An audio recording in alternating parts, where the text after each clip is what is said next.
Hey guys, it's Joanna, Naturally Motivated Lady. I usually have a lot of positive things to say about locks, but today we're going to talk about 7 reasons why you should consider not getting locks. Now, my focus will be on micro locks, but most of these reasons can apply to traditional size locks as well.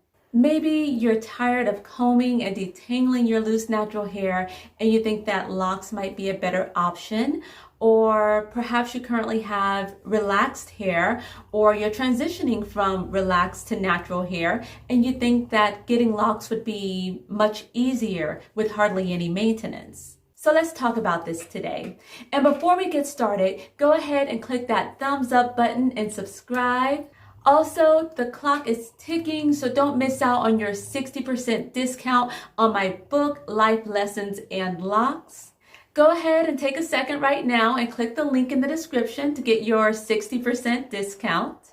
You can get one for yourself or as a gift for your mama, your sister, your auntie, or a friend. All right, so let's go ahead and talk about these reasons that you may not want to get Microlocs or Sisterlocks. One of the first reasons that comes to mind is that Sisterlocks as well as Microlocs are a huge commitment. A commitment that takes consistency with maintenance. In other words, you will still need to regularly maintain your hair. With Sisterlocks or any type of Microlocs, you will need to be on a consistent schedule for your retightenings or reties. And when I say Microlocs, I'm referring to like 200, 300, 400 plus locks. And microlocs are usually started with braids or with 2-strand twist or either interlocks. But if you choose not to keep up a regular maintenance schedule, you can easily end up paying the consequences and end up with broken or thinning locks, or locks that marry together at the roots and combine with each other. So again, keep in mind that Microlocs and Sisterlocks are not a style that you can just throw in and leave alone. When you get them installed, you're committing yourself to keep them healthy and well maintained. Your Microlocs still need to be washed and moisturized. In fact, you may even need to take an extra step before washing them, like braiding and banding them to keep them from unraveling when you wash them. So if you want a hairstyle that you can just leave alone and never touch, Microlocs or Sisterlocks may not be your best option because they do require some maintenance. That brings me to the second point, which is the expense of Sisterlocks as well as Microlocs. For Sisterlocks, you would need to find a Sisterlocks consultant, and the price tag that comes along with that can be quite hefty. When I was researching what type of locks I wanted, I found that for the length of my hair and for the area that I live in, I would likely have paid at least $1,500. But maybe in your area, it might be around $600, $700, or $800. There's a wide range of prices. Now keep in mind that it's usually significantly less to have someone install Microlocs with braids or twists or something like that. But if you want to avoid the monetary expense, you can install your own Microlocs. I decided to be a DIYer where I didn't have to pay anybody a penny to get my locks started. I knew how to do single plaits or box braids, so that's what I was most comfortable with starting my locks. So that's what I did. I started them with braids. So again, point number 2 is that if you want to have Microlocs and you don't plan on installing them yourself, there is a significant expense involved in getting them started. And then, unless you do them yourself, you will also need to put into your budget the cost for regular reties, likely at least every 6 to 8 weeks, maybe even 4 to 8 weeks. This goes right into my third point, which is the time commitment. The smaller the lock, the more locks you'll have. And this can take many hours to install. For example, with Sisterlocks, for one person, it may take 16 hours for the installation, but For someone else, it may take, let's say, 40 hours that have to be split up between 3 separate days in order to finish their whole head.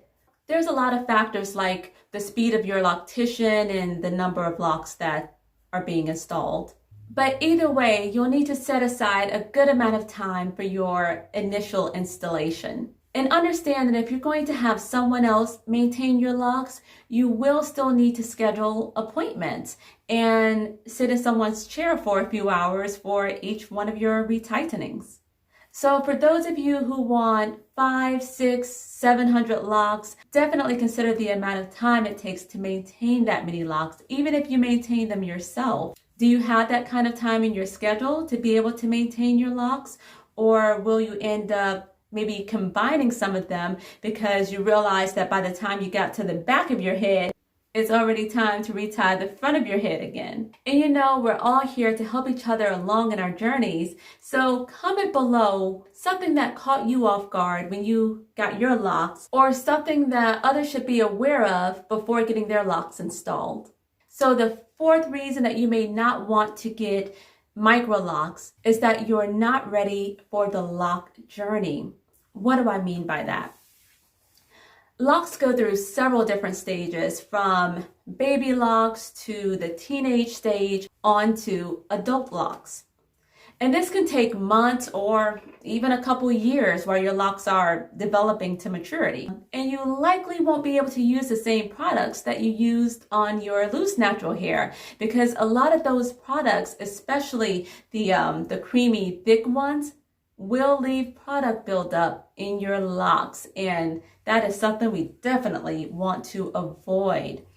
Also, if you haven't done at least a minimal amount of research on the many different ways or different methods of starting locks and all the different grids or parting systems that you can use, then you may just want to hold off for a minute, or at least until you know what options you have. For Microlocs and traditional locks, the grid helps determine how the locks fall. I've witnessed a lot of people get locks only to take them down a few short months later because they realized that they actually wanted a different grid pattern, or they wish they had started their locks a different way. And by the way, in my book, Life Lessons in Locks, I do talk about lock to part ratio, and I show actual illustrations of the different patterns you can use to start your locks.